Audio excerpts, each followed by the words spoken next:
They say love is blind. But mine? Mine was stupid, deaf, blind, and utterly desperate. I married Kieran on a rainy Tuesday. Not the glamorous wedding I had dreamed of as a girl. Just a rushed ceremony, close friends, fake smiles. But I didn't care, because he chose me, or so I thought. I had been in love with him since university, Kieran Rhodes, with that messy hair, those devilish eyes, that laugh that could cut right through silence. When he asked me out after years of being just friends, it felt like the universe had finally said yes to me. I was the lucky girl.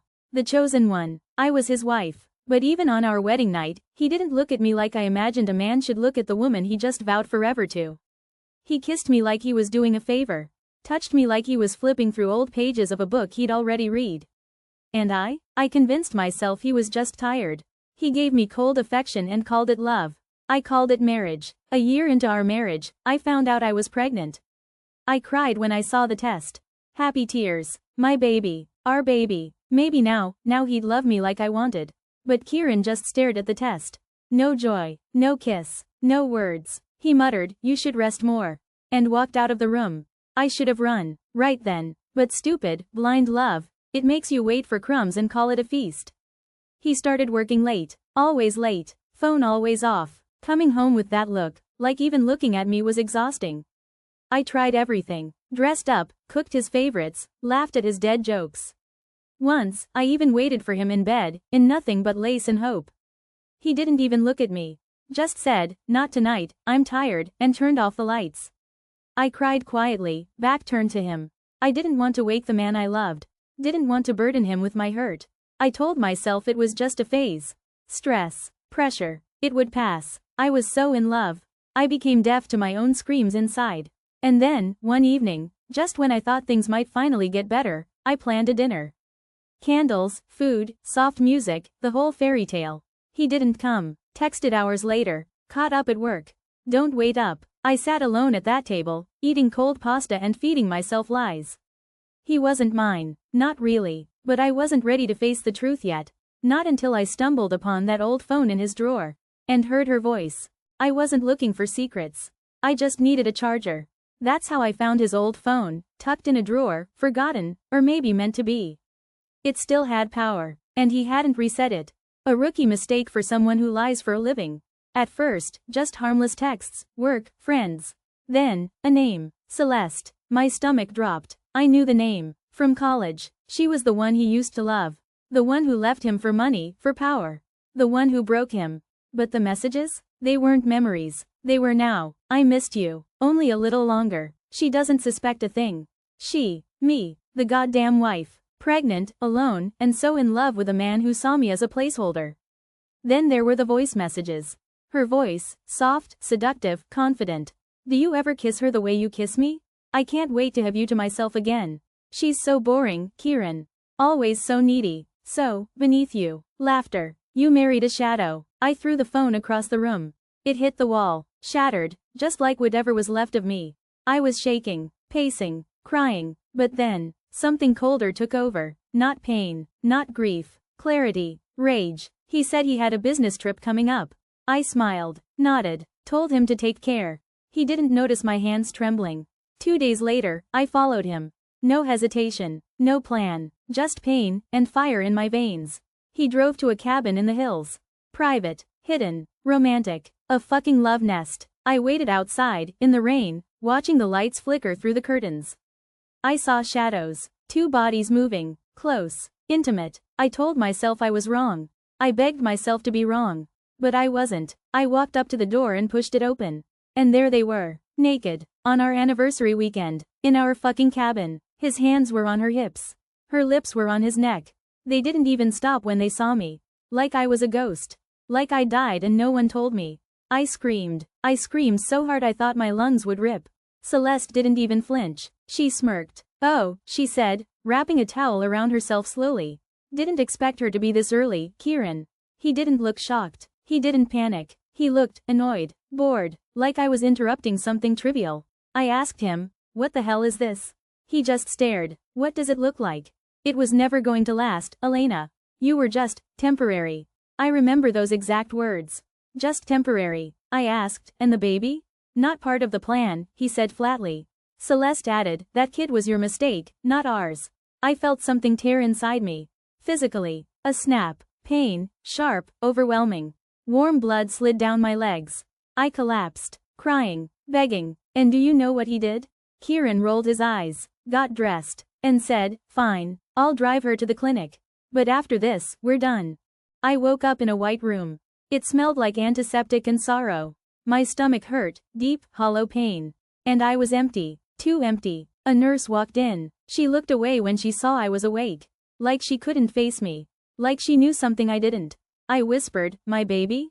She didn't answer. Just squeezed my hand. Eyes glossy. Silent. I didn't cry. Not yet. Grief needs oxygen, and I had none. A doctor came later. Kind face. Professional tone. He told me I'd collapsed from internal bleeding. Emergency surgery. Too late. The baby didn't make it. I didn't scream, didn't sob, just stared at the wall and whispered, where's my husband? Silence. They exchanged looks. He dropped you off, but he didn't stay, the nurse said, gently. We tried contacting him, but he's unreachable. Unreachable, like I was a delivery. A problem dumped at their doorstep. I stayed there for 2 days. No visitors, no calls, no messages, just me, and a bed soaked with loss. On the third morning, I asked for my phone. It was gone. My purse, gone. ID, gone. The nurse frowned, said they never received anything with me. And that's when I knew. He didn't just leave, he erased me. I told them my name. Asked them to contact someone, anyone. They tried. No records. No emergency contact. Nothing. My name no longer existed. I was, no one. They discharged me under, Jane Doe. Sent me to a shelter while I figured things out. I walked the streets like a ghost, clutching my stitched belly and what was left of my mind. And then, by pure chance, cruel fate, I passed a newsstand. Front page. Kieran Rhodes. Devastated husband mourns loss of pregnant wife. Tragic car accident claims young wife and unborn child. There was a picture of him crying at a fake memorial. Candles. Flowers. A blown-up photo of me, with the caption, gone too soon. Gone. He told the world I died. And they believed him. Poor, grieving Kieran. His tragedy went viral. Sympathy, pity, donations. I stood there, frozen. He buried me in lies. Made himself a widower hero. And I was alive, and alone. That's the day I stopped being Elena Rhodes. That's the day I died. And something else was born in me. Something colder, stronger, sharp enough to cut him down. If he wanted the world to think I was dead, fine, let the world believe it. Because when I come back, I won't come back to beg. I'll come back to burn. When you lose everything, your baby, your name, your home, what's left is clarity. Raw, ruthless, blinding clarity. I spent months in that shelter. Not crying, not breaking. I was rebuilding, one splintered piece at a time. First, my identity. Not Elena Rhodes. She was the fool who married a snake. The woman who begged for scraps of love. No, I became Eve Quinn. A name with bite. A name that didn't come with chains. I got a new phone, a forged ID, a fake backstory. Started working at a small cafe under the table. Invisible, untraceable, but every night, I watched them, Kieran and Celeste, the golden couple, all over social media, interviewed on TV, publishing a memoir about grief and healing. They were building an empire, on my ashes. They even created a charity fund, in my name. The Elena Rhodes Foundation, for single fathers and widowers. How fucking noble. They smiled in every photo. But I saw through it. Celeste never smiled with her eyes. And Kieran? He looked over his shoulder too often. Because guilt doesn't vanish. It festers. So I fed it. From the shadows, I created burner accounts. Messaged tabloids with anonymous tips. Started whispering that Elena's death seemed convenient. I sent Celeste flowers at her workplace. From the grave, with love, I hacked into Kieran's email. Read every smug exchange, every dirty message, downloaded everything, and I waited, until I found the crack. Celeste. She wasn't content being the mistress turned wife. She wanted it all. She was siphoning money from Kieran's accounts into an offshore vault. Classic snake betraying snake. I smiled for the first time in months. Karma wasn't coming. I was. I contacted a private investigator. Paid him with everything I had saved. Told him, dig deep. I want everything. Finances. Affairs, skeletons, and oh, he delivered. Turns out, Celeste had a secret lover. Some rich investor Kieran never knew about. She was planning to dump him after draining every penny. Poetic, really. He threw me away for her, and she was about to throw him into the gutter.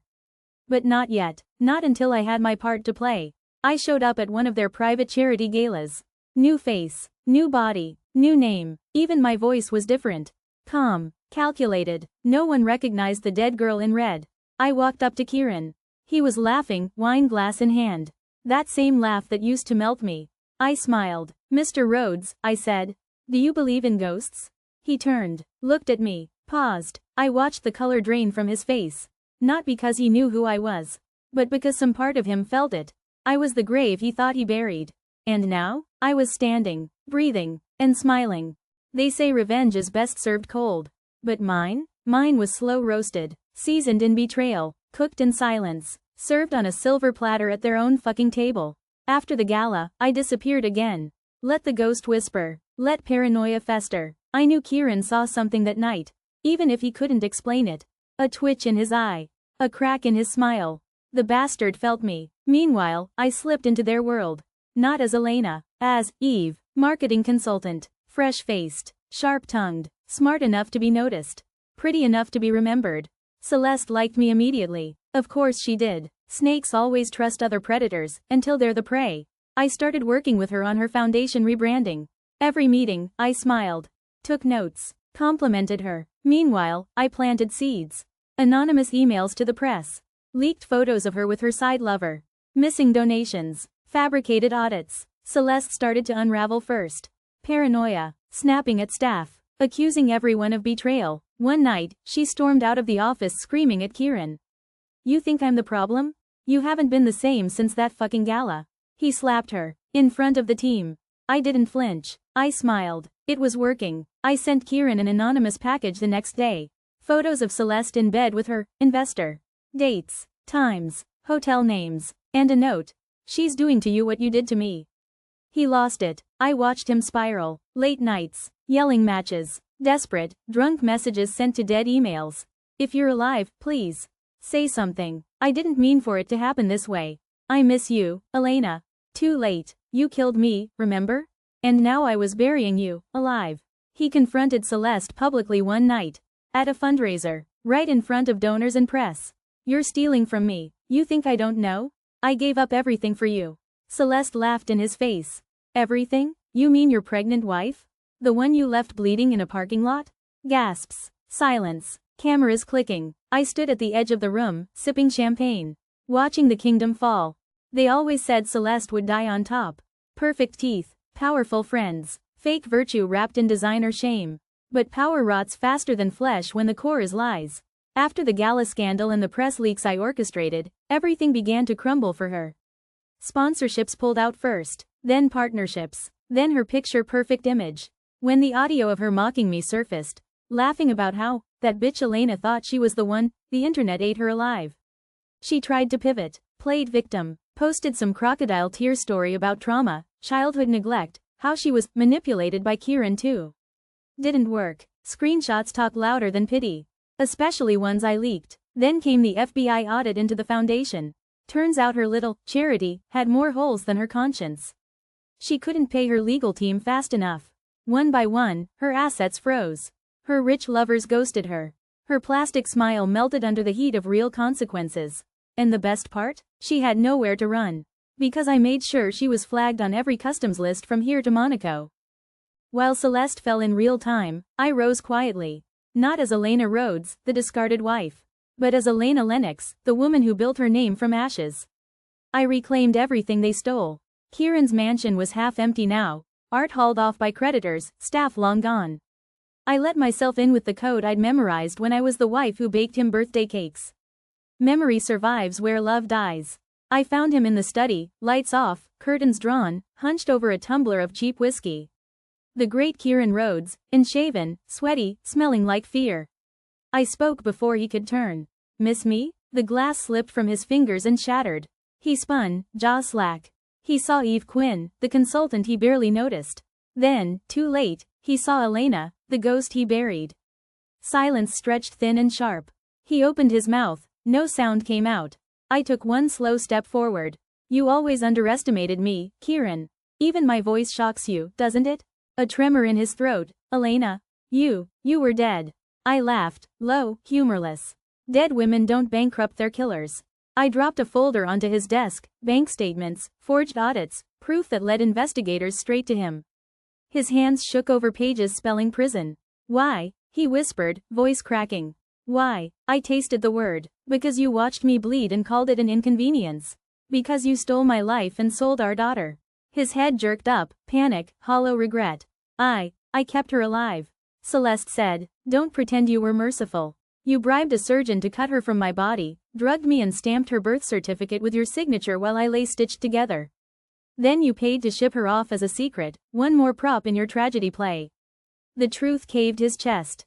I only wanted, Celeste said we could raise her. Raise her? You hid her, paraded my funeral, and cashed in on pity. That's not parenting, that's trafficking grief. He sagged into the chair, eyes wet. Let me see her, please, just once. I slid another stack of papers across the desk, legal forms. You'll see these instead. Full relinquishment of parental rights. A notarized confession. Your public apology. Sign, and a lawyer walks these to the DA. You cooperate, you might avoid life behind bars. Refuse, and every crime in that folder goes live to the press by morning. His trembling hand reached for a pen. The scratch of ink sounded like a dirge. When he finished, I folded the papers into my coat. He dropped to his knees. I did love you once, he muttered. No, you loved control, and I was convenient. I turned to the doorway, then paused. One more thing. You called me a stand-in, a shadow. Remember this while the lights go out. Shadows always return at dusk. I left him kneeling among broken glass and stale whiskey. Outside, night air tasted like rain and release. A car idled at the curb, engine soft, lullaby steady. The rear door opened. A small face peeked out, eyes wide and safe. Lena. She reached for me. My daughter. My heartbeat. When I held her in my arms again, years too late, but still just in time, something in me broke, and rebuilt itself all at once. She didn't remember me, of course. How could she? They took her when she was barely minutes old. She called some stranger, mommy. Had photographs of Celeste cradling her fake and gentle. But children know energy. And my baby? She stared at me like her soul recognized mine. It started small. We visited a park together. She held my hand like it always belonged there. She asked why I wore my necklace backwards. I told her, it's a secret only brave girls get to know. She giggled. Later, she fell asleep on my chest while we watched cartoons. Tiny fingers curled into my shirt. Like she was trying to anchor me there. In that moment, I cried like I hadn't even at my fake funeral. Not out of grief. Out of gratitude. Because I still had this. My daughter. My breath. My legacy. 3 months later, the world has moved on from Kieran's downfall and Celeste's televised perp walk. I still see their names on scrolling news tickers, but the anger inside me flickers and fizzles, like a match that finally burned itself out. Most mornings now start the same. Lena padding into my room, hair wild, clutching her stuffed fox. She shakes me awake just to say, "You're real, right?" And every time, I press her hand to my heartbeat and answer, "Feel that?" That's us. Real as the sun. Piano shifts to a thoughtful, steady arpeggio. There's someone new in our orbit, Adrian Wolf, the trauma consultant the foundation hired. He's kind without being soft. The first time we spoke, I mocked therapy. He smiled like he'd heard tougher women bluff. When he asked how I slept, I joked about counting enemies instead of sheep. He didn't laugh. He just said, then let's reduce the head count. He hasn't tried to fix me. He listens, and in the spaces between my words, he shows me where the wounds still breathe. Sometimes, after Lena's bedtime, we sit on the porch trading quiet stories. We never finish our coffee, we finish our silences. And that feels dangerously close to peace.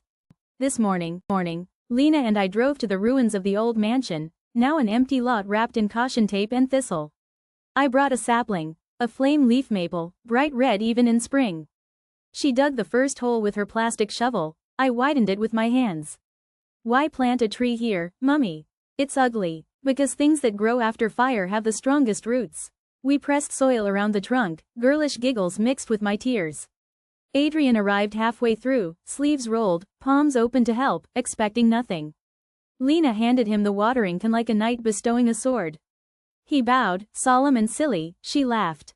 Standing there, mud on our knees, sun on our faces, I realized, revenge was survival. But this is living. Before we left, Lena stuck her fox under the sapling's roots. So the tree never gets lonely, she whispered. Neither will we, I promised. Adrian locked the gate behind us. No ghosts followed. As we walked away, the breeze rustled brand new leaves, and the sound was nothing like crackling fire. It was softer, like the hush of a page turning. I looked at the man beside me, the child ahead of me, and for the first time since the rain-dark wedding that began this story, my heart didn't hurt. It hummed.